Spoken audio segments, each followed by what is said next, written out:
Print మీడియాకి నమస్కారం. మాది గట్టుపల్లి గ్రామము, జల్దెక్క మండలం, నెల్లూరు జిల్లా. మాకు 2009లో ఆగస్టు 15వ తారీఖున 145 మందికి పట్టాలు ఇచ్చి ఉన్నారు. అప్పటి జిల్లా కలెక్టర్ అయినటువంటి రాంగోపాల్ ఆదేశాల మేరకు అప్పటి ఎమ్మెల్యే బైఫర్కేషన్కి ముందు మాకు పార్వతమ్మ గారు ఇచ్చిన లెటర్ మేరకు, తర్వాత వచ్చేసి ఉదయగిరి ఎమ్మెల్యే గారు ఇచ్చిన దాని ప్రకారంగా మాకు 1B మాన్యువల్ అన్నీ ఇచ్చి ఉన్నారు. ఇచ్చి ఉంటే తర్వాత 2012లో కూడా మేము దాని గురించి మేము అడిగి ఉన్నాం. ఆ 2009లోనే అప్పట్లోనే యువగాల్ని వెంటనే ఎవరైతే పెత్తందారులు అయినటువంటి ఆ గ్రామంలో ఉన్నటువంటి రెడ్డి గారు, కమ్మవారు ఆవిడ కోర్టుకు పోసి స్టేటస్కు తెచ్చి ఆ భూములు ఆగారు. దానిపైన అప్పుడు జిల్లా జాయింట్ కలెక్టర్ గారు వచ్చి స్టేటస్గా ఉన్నటువంటి భూముల్ని, ఖాళీగా ఉన్నటువంటి భూముల్ని రెండింటిని పరిశీలించిన మీదట ఈ భూముల్లోకి దయచేసి కోర్టు పెండింగ్ ఉంది కాబట్టి ఎవరుకోవద్దు, వచ్చినంత వరకు మీరు కానీ వాడు కానీ వెళ్ళొద్దు, ఈ ఖాళీగా ఉన్నటువంటి భూములు వాడు హ్యాండ్ ఓవర్ చేసిండి అని చెప్పి మాలో ఉన్నటువంటి అవగాహన లోపంతో అప్పుడు విషయం తెలియక మేమే కొంతమంది ఏం చేశారంటే ఈ అన్ని భూములు క్లియర్ అయిన తర్వాత మేము తీసుకుంటామని చెప్పారు. దాని ప్రకారంగా మాకు ఏదైతే ఈ భూములకు సంబంధించి ఉన్నటువంటి రికార్డ్స్ గ్రామ సభ దగ్గర నుంచి ఎండింగ్ అంతవరకు ప్రతిదీ జిల్లా కలెక్టర్ వరకు విఆర్ఓ దగ్గర నుంచి ప్రతి ఆధారం మా దగ్గర ఉంది. కాబట్టి మేమేదైతే పెత్తందారులు అని మేము చెప్తున్నామో అంటే మేము అర్జీల రూపంగా మా గ్రామంలో ఉన్నటువంటి సమస్యల ప్రకారంగా పెత్తందారులు అనాల్సిన పరిస్థితి వచ్చింది. కానీ నిన్నగాక మొన్న ఇక్కడ ఇచ్చినటువంటి ప్రెస్ మీట్లో సోదరులు మా గురించి పెత్తందారులు మేమంతా సమానమైన, మాకు అటువంటిది ఏమీ లేదని మాట్లాడుతున్నాడు ఒక ఆయన అని చెప్పి మా పర్సనల్ విషయాల్లో కూడా వచ్చి మాట్లాడాడు. కానీ అది మాట్లాడటం చాలా విడ్డూరం, అసత్యం కూడా. ఎందుకంటే ఇక్కడ 2024లో బొడ్రాళ్ళ సమస్య ఒకటి వచ్చింది. ఆ సమస్య వచ్చినప్పుడు మా గ్రామంలో ఉన్నటువంటి 20 కులాలు ఉంటే 20 కులాల్లో 18 కులాలను కలుపుకొని మా 2 కులాలను మాలామాదిగలు మాత్రమే పక్కన పెట్టి బొడ్రాళ్ళ ఇచ్చిన ఘనత పెద్ద అయింది. తర్వాత అక్కడి నుంచి వచ్చేసి అబ్బూరు శ్రీరాములు, అబ్బూరు ధనలక్ష్మి ఆయన పేరుతో వచ్చి కోర్టుకు పోయేసి కోర్టులో కూడా మా మీద వేసి ఉన్నాడు. తర్వాత మా అక్కడ ఇంద్రమ్మ థర్డ్ ఫేజ్లో ఎరుకులకు ఇచ్చిన భూములను కూడా 6 ఎకరాల 40 సెంట్లు ఉంటే దాని మీద కూడా కోర్టుకు వెళ్ళేసి అదే అనేవాళ్ళు, అంటే అబ్బూరు శ్రీరాములు అనేవాళ్ళు పోయేసి హైకోర్టులు వేశారు. అది డిస్పోజల్ ఆర్డీఓ కోర్టుకు తెచ్చి ఆర్డీఓ కోర్టులో మేము జడ్జిమెంట్ తీసుకొచ్చి ఆ ఎరుకులకు కూడా భూములు ఇప్పించాం. అంత పెద్ద మనసు కలిగిన పెద్ద మనిషి, అన్ని సమానంగా చేయాలనుకున్న పెద్ద మనిషి మాకు చేయొచ్చు, మేము ఆయన ముందుకు వస్తాం ప్రతిదీ. తర్వాత ఇవన్నీ అవాస్తవం చెప్తున్నాడు కాబట్టి అతని దగ్గర ఎటువంటి నిజమైన ఆరోపణలు కానీ ఉండి నిజమైనటువంటి రికార్డ్స్ కానీ ఉంటే మేము ఓపెన్ డిబేట్కి సిద్ధం, మీ ఎదురుగా మేము చెప్తున్నాం. కాబట్టి మా దగ్గర ప్రతిదీ పిన్ టు పిన్ ప్రతిదీ మా దగ్గర ఉన్నాయి. మాగొట్టు బైఫర్కేషన్ ముందు మాగొట్టు పార్వతమ్మ గారు కావల ఎమ్మెల్యే గారు ఇచ్చినటువంటిది.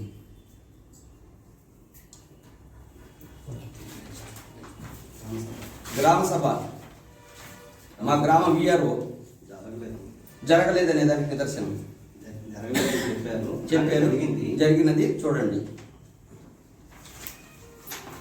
తర్వాత వచ్చేసి మేము లబ్ధిదారులు అయినటువంటి వాళ్ళని లిస్టులు రాసుకొని జిల్లా కలెక్టర్ గారికి తెలియజేస్తే ఆయన ఎంక్వైరీ కోసంగా మండల ఎంఆర్ఓ గారికి పంపించిన లిస్ట్ ఇది.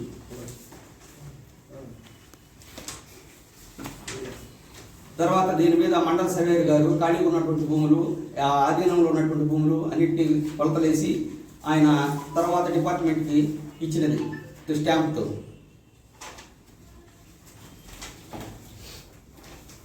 తర్వాత మండల రెవెన్యూ ఇన్స్పెక్టర్ గారిది నివేదిక.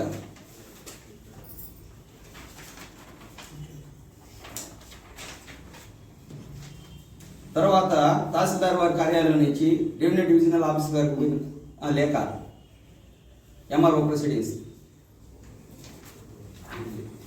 తర్వాత ఎమ్మెల్యే గారు అప్రూవల్ లేదు మేకపాటి చంద్రశేఖర్ రెడ్డి అని చెప్పిన దానికి ఈ 145 మందికి సంబంధించింది ఇక్కడ సంతకం ముద్ర ఉన్నది చూడండి, అందరూ ప్రతి పేజీ కూడా.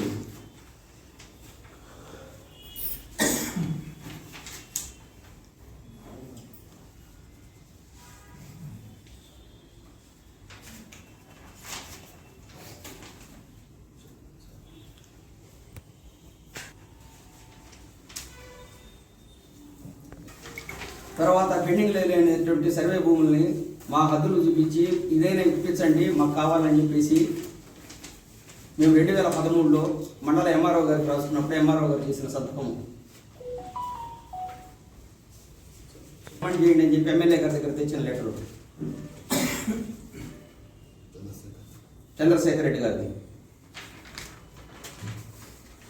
అలాగే ఆర్డీఓ గారి దగ్గర తెచ్చింది కూడా, ఆర్డీఓ గారికి చంద్రశేఖర్ రెడ్డి గారు ఎమ్మెల్యే గారు ఇచ్చింది.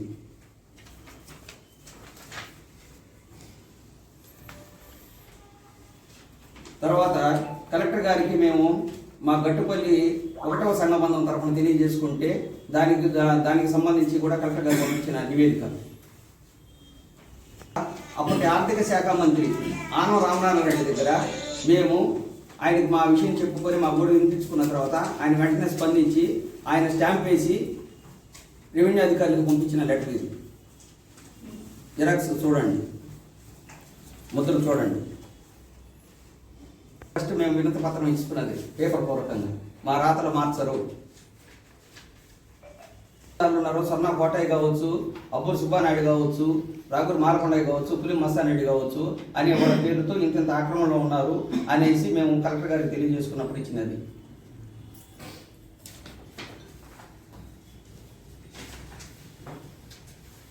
డైక్లెట్ ప్రకారంగా ప్రభుత్వ అనాధీన భూములు అని చెప్పేసి మేము మళ్ళా కలెక్టర్ గారికి తీసుకున్నప్పుడు ఆయన వల్ల ఆర్డీఓ గారికి రాసిన లెటర్ ఉంది.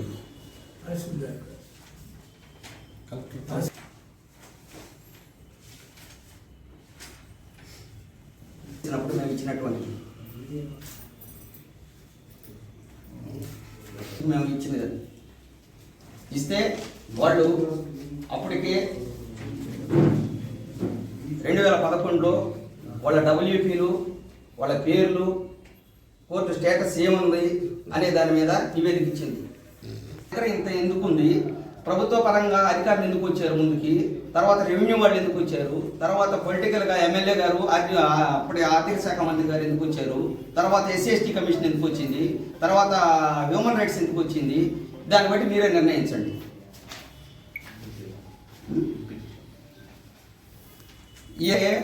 మా అసలు డూప్లికేట్ అయినప్పుడు మా దాని మీద వాళ్ళు మా పేర్ల మీద వాళ్ళు కోర్టుకి ఎందుకు పోయేసి మా మీద పిటిషన్ వేశారు. వాళ్ళు అడిగిన దానికి దీంట్లోనే ప్రశ్నకి సమాధానం ఉంది. మా డూప్లికేట్ అయినప్పుడు వాళ్ళు కోర్టుకు పోయి తెలియజేసుకోవాల్సిన అవసరం ఏముంది, మాకు నోటీసులు పంపించాల్సిన అవసరం ఏముంది. మేమందరం సమానం అని చెప్పి మాట్లాడిన అసలు మాకు ఏమీ లేవు వాళ్ళ దగ్గర అన్న ప్రజెంట్ ఈరోజు అసలు మాకు కోర్టు క్యాన్సిల్ చేసేసి ఎప్పుడో మాకు ఇచ్చేసేసింది అని చెప్పిన ఆయన ప్రజెంట్ స్టేటస్ ఈ రోజుకి రాత్రికి తీసిన స్టేటస్ చూడండి, పెండింగ్ ఉందో అది చూడండి.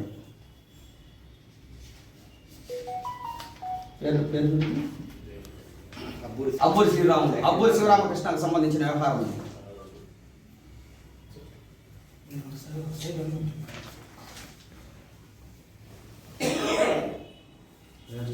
కంప్లీట్ గా 6 ఎకరాల 40 సెంట్లు ఆక్రమణలో పెట్టుకొని అప్పట్లోనే మేము గట్లు తీసేస్తే సరే పోనీలు ఎక్కడి నుంచో వచ్చి కొనుక్కున్నాడు, ఏదో తెలియకున్నాడు ఏమో పోనీ అని చెప్పి మేము వదిలేస్తే సరే కోర్టు పరిష్కారం అనంతరం మాకు వస్తే మేము తీసుకుందాం, వాళ్ళకి వస్తే వాళ్ళు వదిలేద్దామని చెప్తే అతను పామాయిల్ మొక్కలు వేసుకొని అంత ఇతను తెచ్చుకున్నాడు. మళ్ళా 1417లో వాంటెడ్గా రూములు వేసుకొని రోడ్లు పోసుకొని దాంట్లో ఉన్నాడు ఆయన మస్తాన్ రెడ్డి.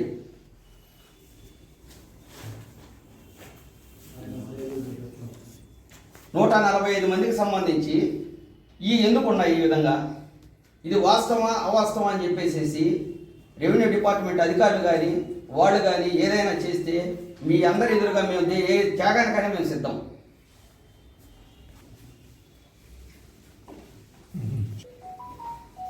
సౌరభ్ గౌర్ గారు స్పాట్కి వచ్చేసి ఆ పొలాల్లోకి వచ్చి ఆయన ఇచ్చిన స్టేట్మెంట్, ఇదేం మేము చేసింది కాదు, మేము తయారు చేసింది కాదు, ఈ రోజుకి దానికి పరిష్కారం లేదు. మీరు చెప్పండి. ఈ ప్రభుత్వ భూములో మాకు ఇచ్చినటువంటి పట్టాలు ఈ అవాస్తవం అన్నారు. పత్రికాముఖంగా ఎలక్ట్రానిక్ మీడియా ముఖంగా మేము ఉన్న వాస్తవాలు తెలియజేశాం. కాబట్టి ఈ ఉన్న వాస్తవాల్ని ఇప్పటికైనా మీరైనా రెవెన్యూ అధికారులకు తెలియజేస్తారని మా అందరి తరఫున మిమ్మల్ని మేము కోరుకుంటున్నాం. తర్వాత వచ్చేసి లేనిపోని అబండాలు ఒక్కొక్కరు తెలిసిన విధంగా మాట్లాడుతూ ఉన్నారు. ఇది వాస్తవం కాదు. ఎందుకనంటే ఇప్పటికే గ్రామంలో 85 నుంచి మా మీద అట్రాసిటీ దాడులు జరిగి ఉన్నాయి. తర్వాత వచ్చేసి 2024లో కూడా కుల వివక్ష కింద మమ్మల్ని సోషల్ బాయ్కట్ చేసి బొడ్రాళ్ళు వేసి అంత పని చేసినాడు ఆ పెద్ద మనిషి అబ్బూరి శ్రీరామకృష్ణ అనే అతను. తర్వాత వచ్చేసి ఏదో ఊరన్నాక అందరం కలిసి మెలిసి ఉంటాము. వాళ్ళకున్న మాకు అనుభవాలు, వాళ్ళ మధ్య మా మధ్య ఉన్నటువంటి సంబంధాలతో వాళ్ళ పొలాలు మేము చేసుకోవచ్చు, తర్వాత మా పశువులు కూడా వాళ్ళ దగ్గర ఉండొచ్చు. అంత మాత్రాన ఈరోజు ప్రెస్ ముందుకు వచ్చేసేసి ఈ రోజుకి మా దాంట్లో అనుభవిస్తున్నాడు అని అన్నప్పుడు, అనుభవించే ముందు ఒకసారి తెలుసుకోవాలా, ఆయన పక్క టీడీపీ, యువతల పక్కన ఉన్నటువంటి ఆయన అంటే కాంగ్రెస్ అయినా. వీళ్ళిద్దరి మధ్య దగ్గర 30-40 ఏళ్ళ నుంచి పోటీలు జరుగుతూనే ఉన్నాయి. దగ్గర మీ అందరికి తెలిసిన సత్యం ఏంటంటే 2 సార్లుగా వైఎస్ఆర్సీపీ అక్కడ గెలిచింది కాంగ్రెస్ తరఫున, వైఎస్ఆర్సీపీ తరఫున సర్పంచ్గా. అప్పుడు ఈ పక్షంలో మేమున్నాము, అవతల పక్షంలో వాళ్ళు ఉన్నారు. కాబట్టి నేను వాళ్ళకి ఎక్కడ పొంతన ఉంది, ఎక్కడ పొత్తుంటే వీళ్ళు ఈ విధమైన మాటలు మాట్లాడుతున్నారు. కాబట్టి ఇటువంటి మాటలు మాట్లాడటం అర్ధరహితం, అనర్థం, మంచిది కాదు. అతనికి అట్లా మాట్లాడటం ఏదైనా కానీ ఉంటే ఓటు పోయింది కాబట్టి ఓట్లో వచ్చిన తర్వాత వాళ్ళకు వస్తే వాళ్ళు తీసుకోవచ్చు, మాకు వస్తే మేము తీసుకోవచ్చు. కానీ ఖాళీగా ఉన్నటువంటి భూముల్ని మేమైతే మాత్రం ఆగే పరిస్థితి కాదు. మాకున్న రైట్ ప్రకారంగా మేము కొద్ది రోజులు చూస్తాము.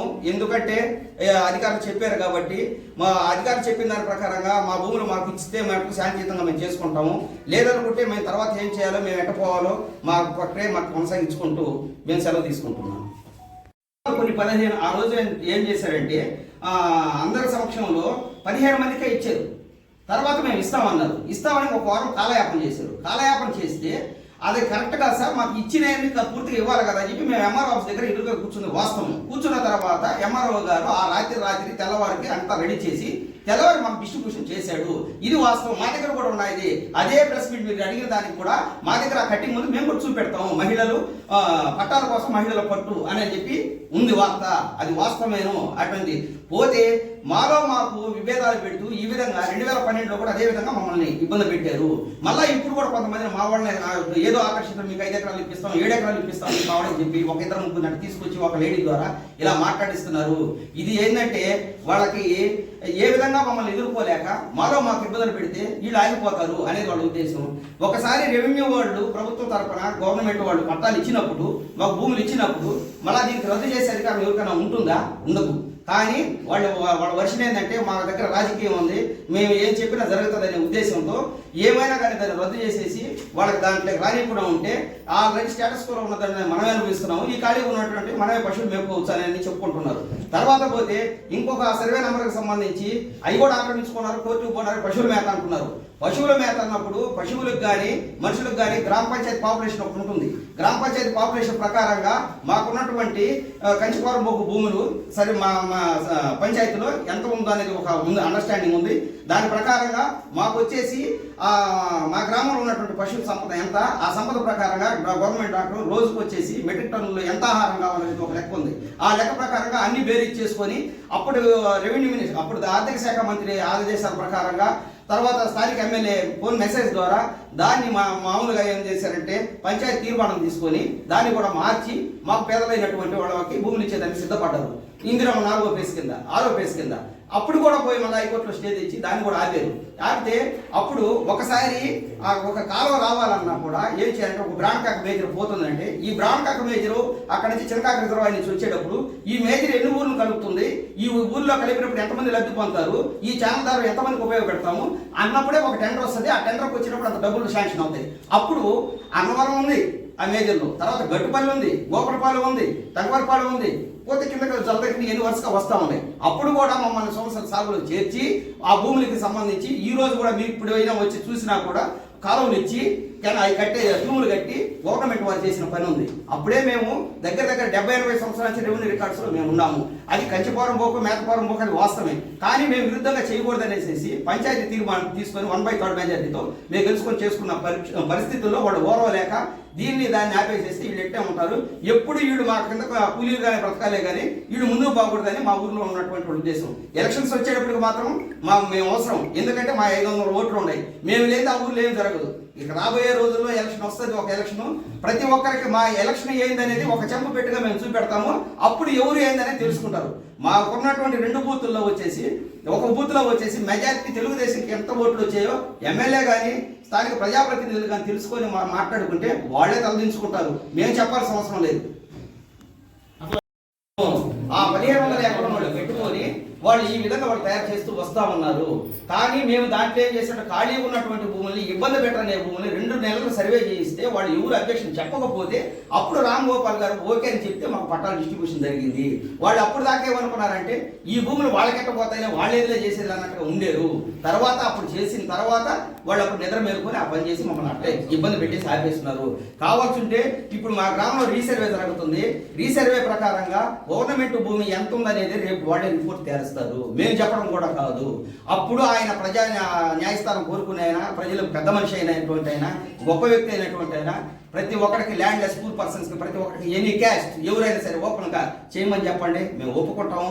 ఎంతసేపటికి I don't know, I don't care, no yes అని అంటాం కాదు. మేము చదువుకున్నాము, మా దగ్గరకు వచ్చేసి కూడా మాట్లాడచ్చు. గ్రామ సభ జరగలేదు అన్న దానికి నిదర్శనం చూపెట్టాము. ప్రతి దానికి ఎవిడెన్స్తో మేము మాట్లాడాము. ఇటువంటి ఎవిడెన్స్ ఉంటే ఓపెన్ డిబేట్ పెట్టమని చెప్పండి, మీ ఎదురుగా మేము కూర్చుంటాం. లేకుంటే వాళ్ళు కాబట్టి వాళ్ళ తరపున ఒక 2 మేధావులను తెచ్చుకోండి, మా తరపున ఒక 2 మేధావులను తీసుకొచ్చుకుంటాం. 2 మేధావులు కూర్చుంటాం, ఇక్కడ జడ్జిమెంట్ చేసుకుందాం. మా దగ్గర కరెక్ట్గా అయితే మాకు చేసేది, లేదంటే మేము ఎదురుగా కాల్ చేస్తాము. ఈ పట్టాలు కానీ అన్ని మీ ముందే చేస్తాము, మాకు అవసరం లేదు. కేవలం ఇప్పుడు కూడా మేము ఎందుకు పోవాల్సి వచ్చిందంటే ఆ భూముల జోలికి ఖాళీ ఉన్నటువంటి భూములను కూడా మళ్ళా వాళ్ళు కల్టివేషన్ చేస్తుంటే మేము ఆపినందుకు వాళ్ళు ఇప్పుడు వాళ్ళు మేలుకుంటున్నారు. ఏమని వాళ్ళు ముందైపోతే మేము వెనకైపోతాము, మాకు దారులు చూపించాలా, మాకు డొక్కలు చూపించాలా, మాకు రోడ్లు, మా పట్టా పొలాలకు రోడ్లు వేయించాలా అంటే వీళ్ళు ఇష్టమా? అంటే వీళ్ళు ఎక్కడెక్కడ ఉన్న భూములని వీళ్ళు ఆక్రమించుకుంటే ఈ రోజు వీళ్ళు చేయాల్సిందేనా? ఇది మేము అడిగేది. నిన్న జరిగిన ప్రెస్ మీట్ లో చెప్పింది ఆయన. రత్నరాజుని 2009 నుంచి మేము చెప్తానే ఉన్నాం వాంటెడ్గా, అవి తీసే బ్రదర్, వద్దు బ్రదర్, మీకు ఎందుకు బ్రదర్, మీకు వద్దనంటే ఈ రోజు మీరు రండి, కావాల్సింటే నా సొంత ఖర్చులతో పెట్టుకుంటా, ఇక్కడి నుంచి ఇప్పుడు మిమ్మల్ని అందరూ తీసుకెళ్తాను. ఇప్పుడు వచ్చి 1417 సర్వే నంబర్లో రూమ్లు వేస్తున్నాడు, బోర్లు వేస్తున్నాడు, అక్కడ ట్రాక్టర్లు పెట్టున్నాడు, రోడ్డు వేస్తున్నాడు. ఒకసారి చూడండి, మీరు వచ్చి టెంకాయ చెట్లు వేస్తున్నాడు. దగ్గర 17 సంవత్సరాల నుంచి మేము ఇస్తానే ఉన్నాం, ఎక్కడ పీజీఆర్ఎస్లు ఇస్తానే ఉన్నాం. ఇప్పుడు లేదు. ఈ రోజు మొన్న ఎంఆర్ఓ గారిని అడిగితే ఈ రోజు రమ్మన్నారు, మేము ఫైనల్కి ఇస్తామండి. 90 రోజులు కూడా అయిపోయింది, మళ్ళీ పీజీఆర్ఎస్ అర్జీకి కూడా. ఆ 90 రోజులు కానీ ఈ రోజు రమ్మన్నారు, మేము పోతాము, అది ఏమి ఇస్తారో చూస్తాం. ఇట్లా జరుగుతూ ఉంది. ఏదైనా కానీ ఈ అవాకు చవాకులు పేల్చడం కరెక్ట్ కాదు. మీరు వాస్తవం కాక మాది కానీ తప్పు కానీ అయితే మాకు ఏదో పోలీసు రెవెన్యూ వాళ్ళు మాకు ఏ శిక్ష ఇవ్వలేదు, కనీసం మీరు ప్రింట్ మీడియా వాళ్ళు ఎలక్ట్రానిక్ మీడియా మీరు శిక్ష చేసిన మేము ఒప్పుకుంటాం. ఇది ఓపెన్ ఛాలెంజ్.